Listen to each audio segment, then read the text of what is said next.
বর্তমান প্রজন্মের অধিকার সংরক্ষিত হবে এবং সেই হেতু বাংলাদেশের জনগণ এই অভিপ্রায় ব্যক্ত করছে যে ছাত্র গণঅভ্যুত্থানের 2024-এর উপযুক্ত রাষ্ট্রীয় সাংবিধানিক স্বীকৃতি প্রদান করা হবে এবং পরবর্তী নির্বাচনে সরকারের সংস্কারকৃত সংবিধানের তফসিলে এই ঘোষণাপত্র সন্নিবেশিত করা হবে।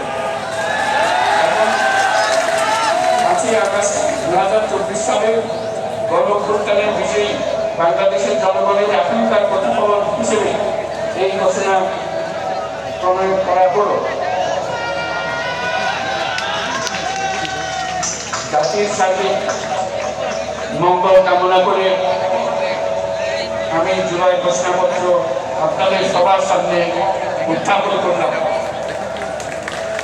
আল্লাহ সকলের জন্য মঙ্গল দান করুন, জাতির জন্য মঙ্গল নিয়ে আসুক। সবাইকে ধন্যবাদ।